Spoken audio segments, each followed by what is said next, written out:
हुए। मैं कम से कम 1 महीने से परेशान हूँ। मेरी गन्ने की ईख में से लगातार गन्ने कम होते जा रहे थे। समझी में नहीं आ रहा था आखिरकार गन्ने कौन तोड़ कर ले जाता है और चूसता है। लेकिन आखिरकार मैंने तुम्हें आज गन्ने को चूसते हुए देख ही लिया। तुम ही गन्ना तोड़ कर लाए हो मेरी ईख में से। देखो मोदी जी, एक बात साफ साफ बता दूं आपको मैं, ये जो मेरे हाथ में गन्ना है ये मैं बराबर वाले गांव से मनोहर लाल खट्टर जी की ईख से तोड़ कर लाया हूँ। उसी को लाकर यहाँ पर बैठकर आराम से चूस रहा हूँ। आप इसे अपनी ईख का गन्ना मत समझो। राहुल, इतना तो मैं अच्छी तरीके से जानता हूँ, ये मेरे गन्ने की खेत की यानी कि ईख का ही गन्ना है। योगी जी, आप कैसे मुस्कुरा रहे हो? आप क्यों नहीं बोल रहे हो कुछ? मोदी जी, मैं क्या बताऊँ, मैं तो ये बबूल की टहनी तोड़ कर लाया हूँ और उसी से दातुन कर रहा हूँ। जब मैं यहाँ पर आया था तो ये राहुल गन्ना चूस रहा था। मुझे ये पता थोड़ी है ये किसके ईख का गन्ना है। हाँ, मैं इतना जरूर कहूंगा, अगर ये तुम्हारे ईख से गन्ना तोड़ कर लाता है तो बहुत गलत करता है। योगी जी, क्या बताऊं, ये गन्ना तो मेरी ईख का है। वो तो ये राहुल कह रहा है कि मैं मनोहर लाल खट्टर जी की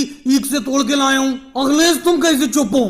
ये बताओ मोदी जी, जब कोई पक्का सबूत नहीं है कि जो आपकी ईख का ही गन्ना है तो इसमें मैं क्या प्रतिक्रिया दे सकता हूँ? मैं तो चुपचाप लालू जी के ये जो खेत में वाटर पंप के पानी के लिए ये जो चारों तरफ से दीवार बनी हुई है इसी पे बैठा हुआ हूँ। मोदी जी, बेफालतू में आप मेरे ऊपर इल्जाम लगा रहे हो। मैं आपको बता चुका हूँ कि मैं ये बराबर वाले गाँव से मनोहर लाल खट्टर जी के ईख से तोड़ कर लाया हूँ और उनसे पूछ कर लाया हूँ। लेकिन आप मेरी बात का विश्वास नहीं कर रहे हैं। आप अपनी ईख का गन्ना समझ रहे हैं, ये आपकी ईख से गन्ना कोई और तोड़ कर ले जाता है। मोदी जी, राहुल बिल्कुल सही कह रहा है। तुम्हारी गन्ने की ईख में से मैंने कई बार बराबर वाले गांव के लोगों को चुपके से गन्ना तोड़कर ले जाते देखा है। तो नानू जी, आज तक आपने बताया क्यों नहीं? ऐसा है, गन्ना लेने के लिए मना नहीं है। कम से कम कोई भी गन्ना ले तो मुझसे पूछ के ले। कम से कम मुझे पता तो चले कि मेरी ईख से जो गन्ना ले रहा है मैं खुद दे रहा हूँ। और ऐसे कोई चुपके से तोड़ के ले जाता है और गन्ने को चूसता है तो बड़ा दुख होता है। और भाई लोगों को वीडियो को लाइक करो, चैनल को सब्सक्राइब करो।